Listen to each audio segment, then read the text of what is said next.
Welcome back. आज हमें biology में जो नेक्स्ट चैप्टर है वो है डाइजेस्टिव सिस्टम और हम इसके बारे में देखते हैं कि किस तरीके से क्वेश्चन पूछे गए हैं और आगे कैसे कैसे इसमें क्वेश्चन बनने की प्रोबेबिलिटी। तो यहाँ पर आप डायग्राम देख रहे हो, डाइजेस्टिव सिस्टम का एक डायग्राम बना हुआ है। ये ग्राफ डायग्राम है जिसमें मैंने नॉमिनेशन कर दिया है oral cavity, pharynx, oesophagus, stomach, pancreas, large intestine, small intestine.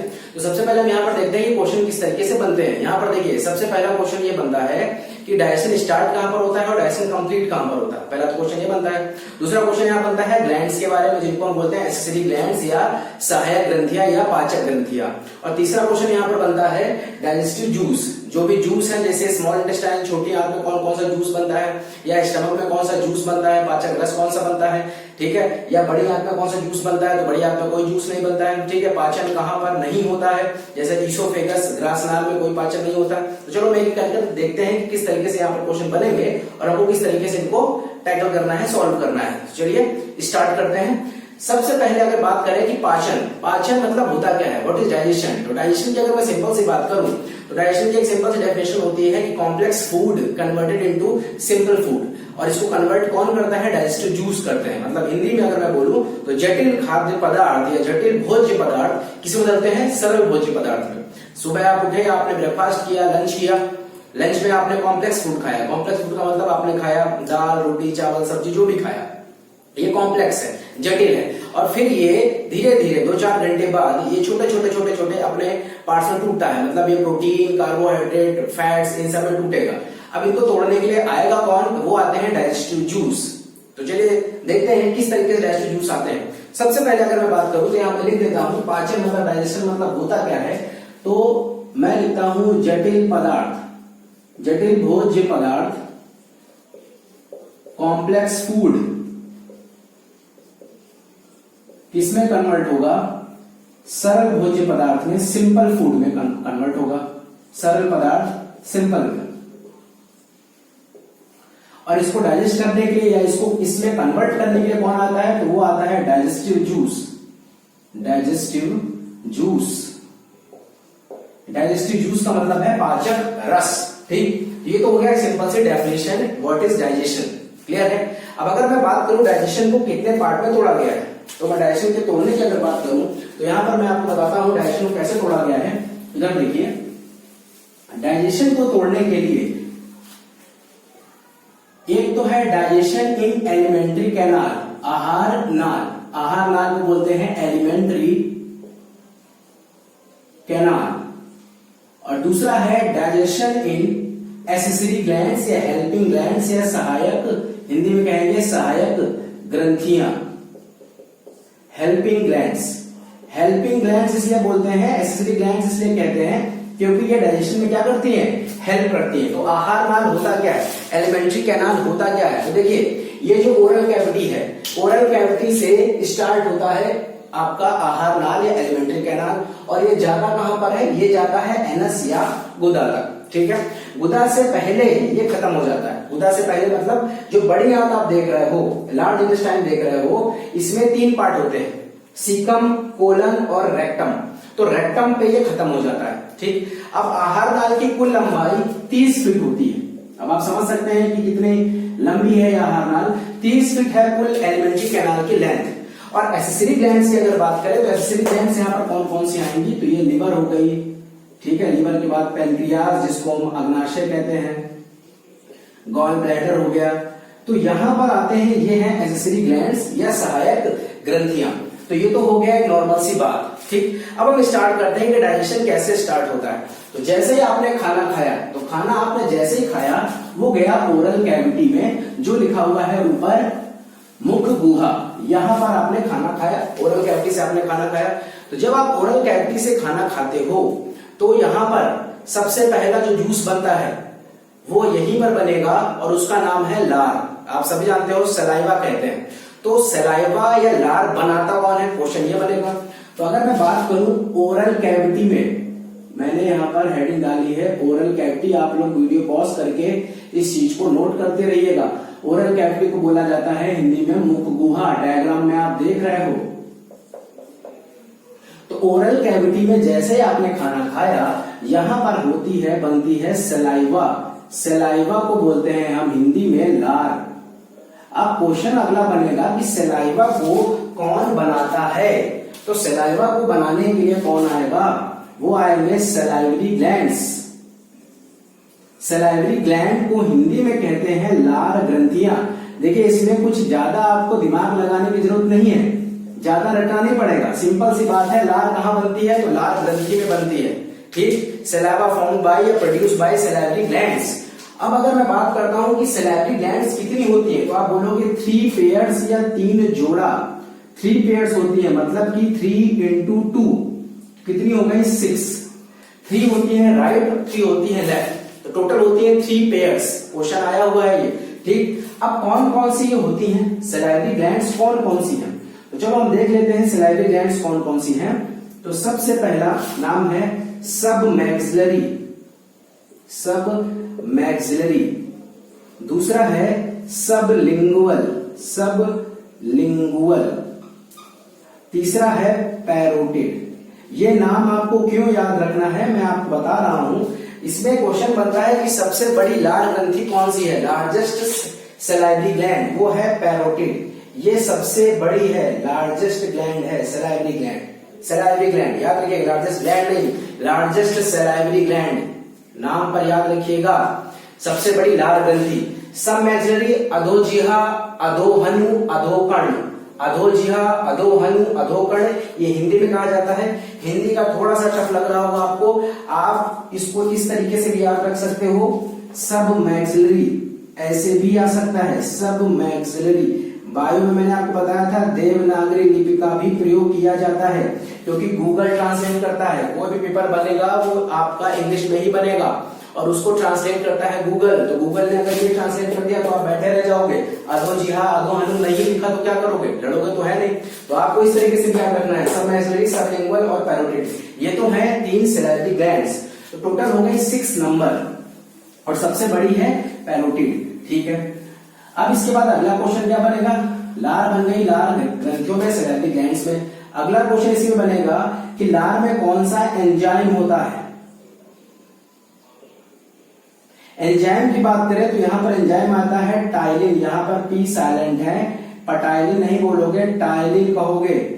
ठीक, टाइलिन होता है लार ग्रंथियों में, और यहीं से टाइलिन है जो मेन कंपोनेंट है सलाइवा का। कभी कभी ऑप्शन में आप जब कभी क्वेश्चन अटेम्प्ट कर रहे हो, प्रैक्टिस सेट या जो भी है, उसमें टाइलिन की जगह जगह कभी कभी वो एमाइलेज लिख देता है। टाइलिन एब्सेंट होगा, लिखा होगा एमाइलेज या सलाइवरी एमाइलेज। तो अगर टाइलिन एब्सेंट है तो आप टिक मारोगे एमाइलेज को, याद रखिएगा। अगर टाइलिन एब्सेंट है, टाइलिन नहीं लिखा हुआ है, तो आप टिक किसको मारोगे, एमाइलेज को मारोगे। और अगर दोनों लिखे हुए हैं तो किसको टिक मारोगे, टाइलिन को मारोगे। पहली प्रोबेबिलिटी ये है, बट ज्यादातर केस में टाइलिन ऑप्शन में लिखा मिलता है। क्लियर है, ओके। इसके बाद टाइलिन तो ये हो गया मेन कंपोनेंट एंजाइम का। इसका पीएच क्या होता है सलाइवा का, सलाइवा का पीएच, ये भी क्वेश्चन बन चुका है। तो अगर मैं पीएच की बात करूं तो पीएच कितना होता है 6.8। 6.8 मतलब एसिडिक, एसिड, स्लाइटली एसिडिक बोला जाता है, हल्का क्षारीय।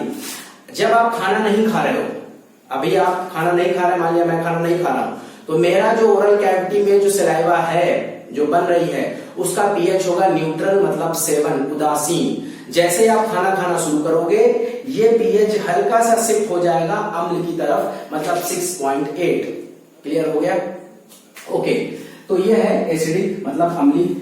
अब अगली बात ये आती है कि डाइजेशन स्टार्ट कहां से होता है। ये क्वेश्चन भी कई बार बन चुका है। तो हमारे दिमाग में क्या होता है कि यहाँ पर तो कोई डाइजेशन होगा नहीं, हम जब खाना खाएंगे खाना अंदर पहुंचेगा, स्टमक में पहुंचेगा, अमाशय में पहुंचेगा, पेट में पहुंचेगा, तब डाइजेशन स्टार्ट होगा। स्टमक ये है, तो ये है गलत कॉन्सेप्ट। क्वेश्चन बनेगा कि डाइजेशन स्टार्ट कहां से होगा, तो आप बोलोगे ओरल कैविटी से डाइजेशन स्टार्ट हो जाता है। किसका स्टार्ट होता है, याद रखिएगा, आप बोलोगे स्टार्च, स्टार्च का डाइजेशन, स्टार्च का पाचन ओरल कैविटी में स्टार्ट हो जाता है। अब बात अगर हम करें कि स्टार्च क्या है, तो आप बोलोगे स्टार्च है एक पॉलीसैकेराइड। अभी आगे मैं आपको बताऊंगा जब चैप्टर पढ़ाऊंगा पोषण कि पॉलीसैकेराइड कार्बोहाइड्रेट क्या होते हैं। स्टार्च का डाइजेशन स्टार्ट कहां होता है, ओरल कैविटी में, और ये स्टार्च इसमें टूट जाता है माल्टोज में। माल्टोज में टूट जाता है। Starch converted into maltose with the help of, इसकी हेल्प से, तो आप बोलोगे टाइलिन। टाइलिन ही तो है यहाँ पर मेन कंपोनेंट, मेन एंजाइम। तो टाइलिन ही स्टार्च को माल्टोज में कन्वर्ट करता है। एक क्वेश्चन यहाँ से और बना है। नेक्स्ट क्वेश्चन क्या बना है यहाँ पर? नेक्स्ट क्वेश्चन ये बना है कि भोजन बहुत देर तक चबाने पर मीठा क्यों लगता है? तो आप बताओगे क्योंकि स्टार्च किसमें टूट गया है? माल्टोज में टूट गया। तो यहाँ से मैंने आपको कई सारे क्वेश्चन बनाए। पहला, डाइजेशन स्टार्ट कहां से होता है? तो आप बोलोगे ओरल कैविटी से। ओरल कैविटी में कौन सा एंजाइम होता है? तो आप बोलोगे टाइलिन होता है। ये टाइलिन मेन कंपोनेंट किसका है? तो आप बोलोगे लार का है, सलाइवा का है। लार बनती कहां से? लार बनती है लार ग्रंथियों से, सलाइवी ग्लैंड से। कितनी लार ग्रंथियां? तो आप बोलोगे 3 जोड़ा, 3 पेयर्स। सबसे बड़ी कौन सी है? पैरोटिड है। क्लियर? अब एक चीज और याद रखिएगा, लास्ट चीज है यहाँ पर। लास्ट चीज यहाँ पर यह मैं बोल रहा हूं कि लार में या सलाइवा में एक कंपोनेंट मेन और होता है टाइलिन के साथ, लाइसोजाइम। इसका काम क्या है वो देख लीजिए। लाइसोजाइम ये क्या करता है? ये फूड पार्टिकल में, भोजन में जितने भी रेसिडुअल पार्टिकल होते हैं, रेसिडुअल मतलब अवशिष्ट पदार्थ, रेसिडुअल पार्टिकल, जैसे आप बाहर फास्ट फूड खा रहे हो, स्ट्रीट फूड खा रहे हो, इसमें कोई भी रेसिडुअल या अवशिष्ट पदार्थ हो सकते हैं जो आपकी बॉडी को हार्म कर सकते हैं, आपके स्टमक में जाकर के उसको प्रॉब्लम कर सकते हैं। तो क्या करेगा ये लाइसोजाइम? ये ओरल कैविटी में उस रेसिडुअल फंक्शन इन्फेक्शन को या उस रेसिडुअल या अवशिष्ट पदार्थ को, उस मटेरियल को वहीं पर खत्म कर देगा, नष्ट कर देगा। तो लाइसोजाइम का फंक्शन आप समझ गए होंगे। तो ये तो था ओरल कैविटी। ओरल कैविटी आप आगे देख रहे हो किससे जुड़ी हुई है? ओरल कैविटी के बाद हम आगे चलेंगे सेकेंड नंबर, किससे जुड़ी हुई है? तो आपको वहां डायग्राम में दिख रहा है ग्रसिनी, जिसको इंग्लिश में कहते हैं फेरिंग्स। ग्रसिनी। अब बात करते हैं क्या ग्रसिनी में कोई पाचन होता है? नहीं, कोई पाचन नहीं होता है। ये कनेक्टिंग लिंक है, एक कनेक्शन है। किसको कर रहा है? ओरल कैविटी से ईसोफेगस या ग्रास नाल को कनेक्ट कर रहा है। अब अगर मैं आपको एक बात समझाऊं, तो जैसे मान लिया 2 ट्यूब है आपके पास बॉडी में। एक फूड ट्यूब है जहां से खाना जा रहा है, और एक है आपके पास एयर ट्यूब जहां से हवा, सांस जा रही है। ठीक है? इसके ऊपर एक कैप होता है, एक ढक्कन होता है, उसको बोलते हैं एपिग्लॉटिस। एपिग्लॉटिस जब आप सांस लेते हो तो भोजन वाले को बंद करता है, जब आप भोजन खा रहे हो तो सांस वाले को बंद करता है। दोनों ट्यूब के ऊपर रहता है, ऐसे बंद करता रहता है।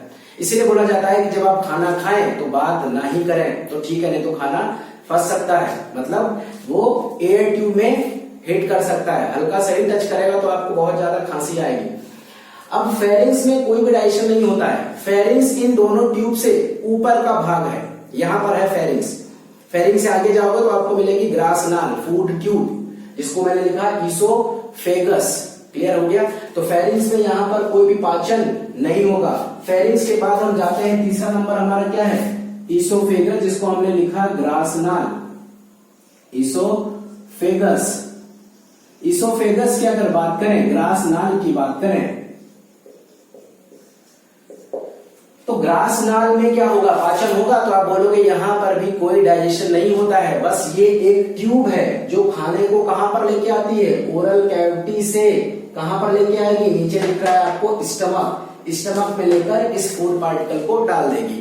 ठीक, बट यहां पर क्वेश्चन क्या बनता है ईसोफेगस में, जो इंपॉर्टेंट है, ईसोफेगस में जब फूड पार्टिकल जाएगा तो इस तरीके से जाएगा, इस तरीके से, यहां पर, मतलब ये इस डायरेक्शन में मूव करेगा। इसको बोलते हैं, ये जिगजैग मोशन है, इस मोशन को बोलते हैं क्रमानुकुंचन गति।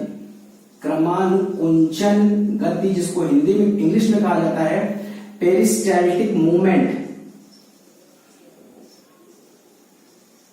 क्रमानुकुंचन गति क्यों होती है? रीजन यहां पर यह भी बन सकता है कि आखिर ऐसा क्यों होता है। क्यों होता है? जब भी भोजन यहां पर पहुंचेगा, ये गति पेरिस्टाल्टिक मूवमेंट या क्रमानुकुंचन गति कभी भी भोजन को गुरुत्वाकर्षण के विरुद्ध नहीं जाने देगी। गुरुत्वाकर्षण क्या बोलता है? ग्रेविटी क्या बोल रही है कि सब कुछ जा रहा है सेंटर की ओर, टुवर्ड सेंटर, मगर कभी भी भोजन ऊपर की तरफ बाहर नहीं निकलेगा। जैसे आप उल्टा लटक गए तो क्या खाना बाहर चला जाता है? नहीं, खाना हमेशा, फूड पार्टिकल हमेशा आगे की तरफ मूव करेगा। इसी वजह से ही फूड पार्टिकल हमेशा आगे की तरफ मूव करता रहता है। अब आपके दिमाग में बात होगी, तो वोमिटिंग, जब हमें वोमिट होती है, पलटी होती है, उस कंडीशन में क्या होता है? तो यहां पर वॉल्व लगे होते हैं, कपाट होते हैं, ठीक। ये कपाट को स्फिंक्टर कहते हैं। ये कपाट इस तरीके से होते हैं, खाना गया, कपाट खुले, फिर बंद हो गए। खाना कभी भी बैक नहीं जाएगा, फूड पार्टिकल कभी भी बैक नहीं होगा। किस केस में होता है? वोमिटिंग के केस में, जब हमारा ब्रेन मैसेज देता है कि नीचे का कंडीशन गड़बड़ है, फूड पार्टिकल को बाहर निकालना है, तो यहीं से निकलेगा बाहर। क्लियर हो गया? तो यहाँ पर कोई भी डायरेक्शन नहीं होता है, बस आपको याद क्या रखना है? ये क्रमानुकुंचन नामक गति, पेरिस्टैल्टिक मूवमेंट याद रखना है। क्लियर हो गया? ओके, तो चलिए आगे देखते हैं। एक चीज और यहाँ याद रखिएगा, जब आप खाना खाते हैं तो खाने में जब लार मिलती है, मतलब फूड प्लस सलाइवा, फूड भोजन में जब सलाइवा मिलती है, भोजन में जब लार मिलती है, इसे क्या कहते हैं? इसको बोलते हैं बोलस। अब इसको हम बार बार फूड नहीं बोलेंगे, अब हम बोलेंगे बोलस, बोलेंगे बोलस। याद रखिएगा, जब फूड में सलाइवा मिलेगी तो उसको क्या कहेंगे? बोलस कहेंगे। क्लियर हो गया? ओके, अब हम आगे की तरफ चलते हैं और भोजन आपको दिख रहा होगा। बोलस कहां पर जा रहा है?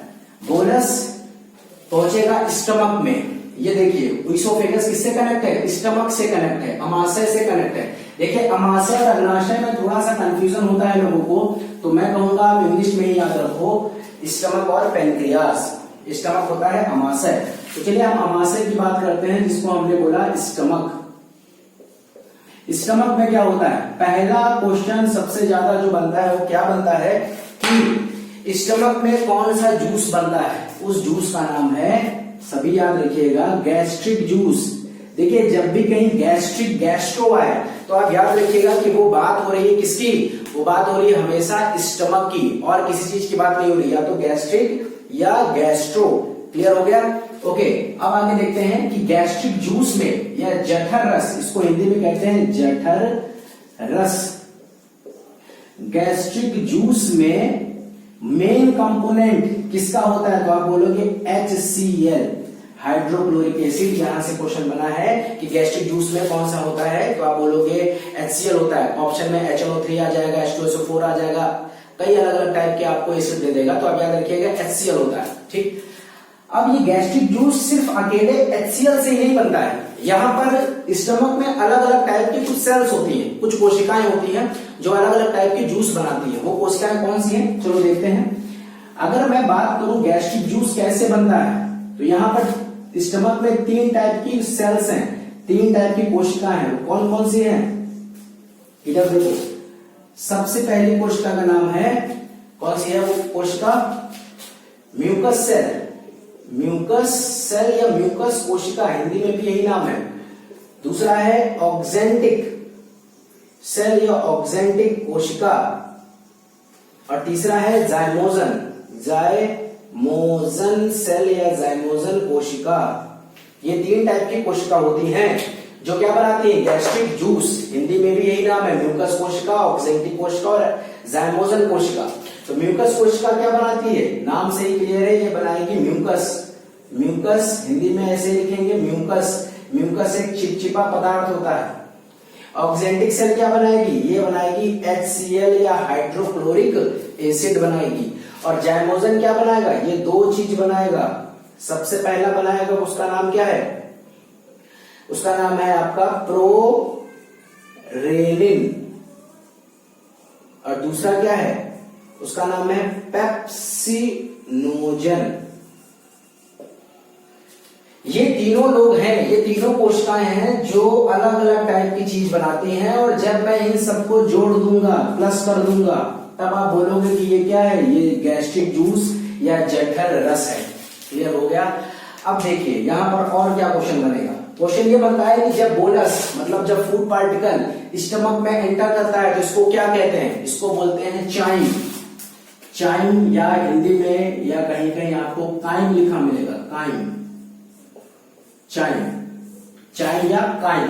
तो जब फूड पार्टिकल बोलस कहां पहुंचेगा? स्टमक में, जिसको क्या बोलेंगे? चाइम बोलेंगे, काइम बोलेंगे। कायम चूड़ आता है ना, कायम चूड़ से याद रखिएगा, काइम। सिंपल सी बात है। ओके, अब देखते हैं इनके अलग अलग फंक्शन क्या है। म्यूकस क्या करता है? HCl क्या करता है? चलो देखते हैं। स्टमक में HCl अगर आपके पास है, आप जब पैदा हुए तो आपके पास HCl है, और जब तक डेथ नहीं हो जाती है तब तक HCl आपकी बॉडी में बन रहा है। अब HCl एक क्या है? एक अम्ल है, इसकी कंसेंट्रेशन या पीएच की अगर मैं बात करूं तो इसका पीएच भी आप देखें तो 1 से 3 के बीच में होता है। आप देख रहे होंगे ये बहुत ज्यादा अम्लीय है, तो ये आपके स्टमक या आमाशय की पेट को की वॉल को खराब कर सकता है। तो ये म्यूकस क्या करेगा, म्यूकस इसके अंदर से स्टमक की वॉल से चिपक जाएगा, इस तरीके से अंदर से चिपक जाएगा, इसको कवर कर लेगा और इसके अंदर HCl भरा होगा। तो वॉल को अंदर से जब कवर कर लेगा म्यूकस, तो HCl आपके स्टमक को या स्टमक की वॉल को नहीं तोड़ पाएगा, नहीं डिग्रेड कर पाएगा, नहीं समाप्त कर पाएगा। जो लोग ज्यादा हॉट ड्रिंक, जिसको मैं बोल सकता हूं कॉफी या चाय टी ये सब ज्यादा लेते हैं, उनके में प्रॉब्लम क्या होती है कि म्यूकस कभी कभी कम हो जाता है, जिसकी वजह से ये HCl स्टमक की वॉल से टकराता है और टकराता है तो वहां पर पेन होता है, जिसको बोलते हैं स्टमक अल्सर। ठीक, तो ये तो हो गया म्यूकस, म्यूकस ने बचा लिया। अब HCl क्या करता है, HCl एक्टिवेटर है, सक्रिय करता है। किसको सक्रिय करता है, प्रोरेनिन और पेप्सिनोजन को। अगर HCl नहीं बनेगा तो ये दोनों जो एंजाइम हैं, प्रोरेनिन और पेप्सिनोजन, हिंदी में भी ऐसे लिखेंगे प्रोरेनिन और पेप्सिनोजन, ये सक्रिय नहीं होंगे। इनको सक्रिय करने के लिए HCl की आवश्यकता है। ठीक है, HCl एक्टिवेटर है, सक्रिय करता है। अब देखिए, अगर आप दूध से बनी हुई कोई चीज खाते हैं, जैसे आप दूध पी रहे हैं, पनीर खा रहे हैं या कोई भी चीज अगर आप दूध से बनी खाते हैं, मिल्की प्रोडक्ट अगर आप खाते हैं, तो उसको डाइजेस्ट करने के लिए आता है प्रोरेनिन। याद रखिएगा, ये प्रोरेनिन मिल्की प्रोडक्ट को डाइजेस्ट करता है, मिल्क से बनी हुई।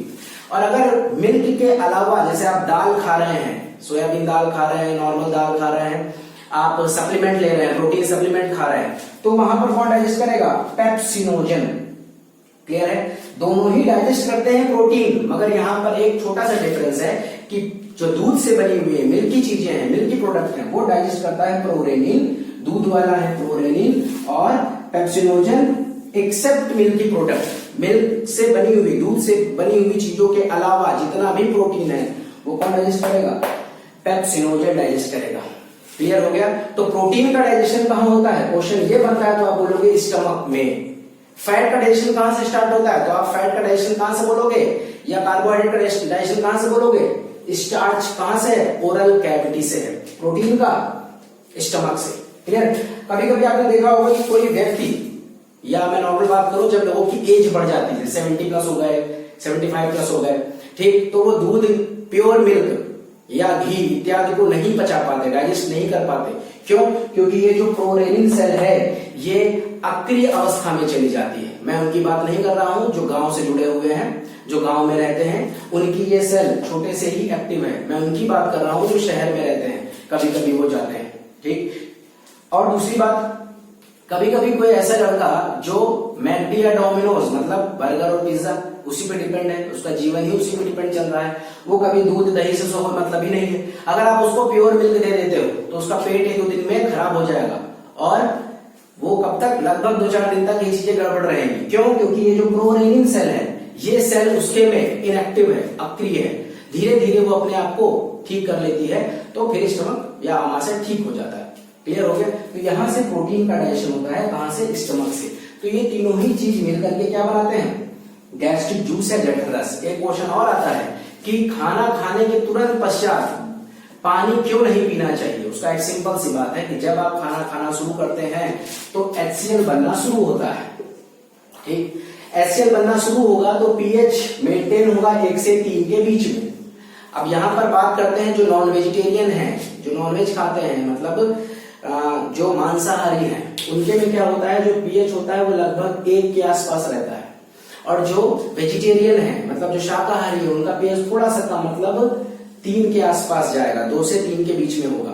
तो आपने खाना खाया, खाना खाने के बाद जैसे आपने तुरंत पानी पी लिया, तो जब तक आप खाना खा रहे थे तब तक इस पीएच की जो वैल्यू है, मतलब ये जो इसकी कंसेंट्रेशन है HCl की, ये मेंटेन हो रही थी। और जैसे आपने पानी पी लिया, ये डाइल्यूट हो गई। डाइल्यूट मतलब आप बोल सकते हो तनु हो गई। ठीक, डाइल्यूट हो गई तो फिर उसको मेंटेन करने में और टाइम लगेगा। तो जो खाना 2 या 3 घंटे में पच जाएगा, उसको डाइजेस्ट होने में और टाइम लगेगा। अगला एक लास्ट क्वेश्चन क्या बनता है कि भोजन स्टमक में कब तक रहता है। तो भोजन स्टमक में 4 घंटे तक रहता है, 3.5 से 4 घंटे तक भोजन रहता है। इसीलिए कहा जाता है कि वर्कआउट जो लोग करते हैं, योगा करते हैं, एक्सरसाइज करते हैं, वो खाना खाने की 4 घंटे के पश्चात करना चाहिए, क्योंकि उसके बाद ये भोजन, ये फूड पार्टिकल कहां चला जाता है? स्मॉल इंटेस्टाइन या छोटी आंत में। आई होप आपको ये बातें समझ में आ गई होंगी। तो आज हम इस वीडियो को यहीं तक करेंगे। इसके बाद हम नेक्स्ट वीडियो में इन ग्लैंड्स के बारे में पढ़ेंगे कि लीवर का फंक्शन क्या है, इंपॉर्टेंट ग्लैंड है, कई बार पूछी गई इस ग्रंथि के बारे में, इंपॉर्टेंट ग्लैंड्स है। पेनक्रियास के बारे में, गॉल ब्लैडर यहीं पर लगा होता है छोटा सा, उसके बारे में पढ़ेंगे क्या बनाता है। बाइल जूस से कई बार क्वेश्चन बना है, ठीक। उसके बाद हम पढ़ेंगे स्मॉल इंटेस्टाइन, लार्ज इंटेस्टाइन, मतलब बड़ी आंत और छोटी आंत। आई होप आपको ये वीडियो पसंद आया होगा। इसको लाइक करिए, सब्सक्राइब करिए और अपने ज्यादा से ज्यादा अपने फ्रेंड्स को ग्रुप्स में शेयर करिए। Okay, thank you class.